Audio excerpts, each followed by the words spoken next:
سے اللہ اللہ کے رسول کے لیے قربان کریں گے۔ یہ دین، یہ مراکز، یہ مساجد اللہ اللہ کے رسول کے گھر ہیں، ان کے تحفظ، ان کی حرمت اور ان کی عظمت کے لیے انشاءاللہ ہم سب اکٹھے ہیں اور ہر قربانی دینے کے لیے تیار ہوں گے۔ ضرورت ہے کہ یہ میڈیا کا دور ہے، کہاں سے کہاں بات پہنچ جاتی ہے۔ آپ بھی اس دینی مسئلے میں ہمارا ساتھ دیں، بلکہ ہراول دستہ بنے کہ واقعتاً یہ ایک زیادتی ہوئی ہے، مسجد کو گرایا جانا اور پاکستان میں، اور وہ جس کے متعلق دعویٰ کیا جاتا ہے کہ یہ ایک ریاست مدینہ بنائے گے، وہاں یہ کچھ ہو تو یہ ہمارے لیے بڑی تکلیف دہ ہے۔ یہ احتجاج تو اپنی جگہ پر ہم کرتے ہیں، کریں گے بھی، کہ مندر کو بنایا جا رہا ہے وہ نہیں بننا چاہیے۔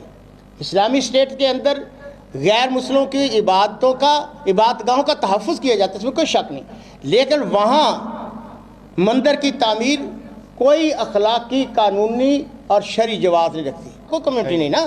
اور وہ حساس علاقہ ہے، آپ کو میں سے بہتر جانتے ہیں کہ جب مسجد افسا کا واقعہ ہوا تھا تو حکومت نے سب سے بڑا استدلال یہ کیا تھا کہ یہ بڑا حساس ادارہ ہے، یہاں وہ ہماری ایجنسیوں کے دفاتر، اور اب وہاں یعنی بالکل ہمارے سینے کے اوپر جو ہے نا ہندوؤں کو ایک مرکز دیا گیا ہے تاکہ وہ جاسوسی کا اڈا اس بہانے قائم ہو سکے۔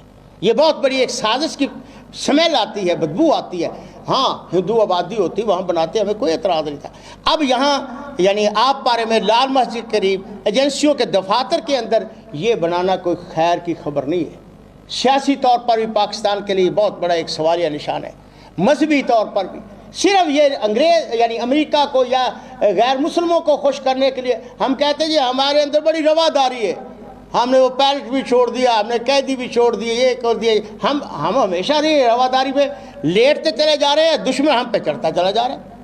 کیا ان رواداروں کو یہ نظر نہیں آتا کہ بابری مسجد کے ساتھ کیا ہو رہا ہے؟ کیا ان کو یہ نہیں آتا کہ کشمیر میں کیا ہو رہا ہے؟ کیا ان کو یہ نہیں آتا کہ ہندوستان میں کیا مسلمانوں کے ساتھ ہو رہا ہے؟ اور بخصوص یہ حکومت جو آئی ہے اس نے تو بالکل اسلامی اقدار کا خاتمہ کر دیا ہے، یا اس ایجنڈے پر یہ حکومت چل رہی ہے کہ ہمیں یعنی ایک مجبور یہ کہنا پڑ رہا ہے کہ یہ حکومت ملک اور اسلامی نظریے کے لیے ایک سیکورٹی رسک بن چکی ہے۔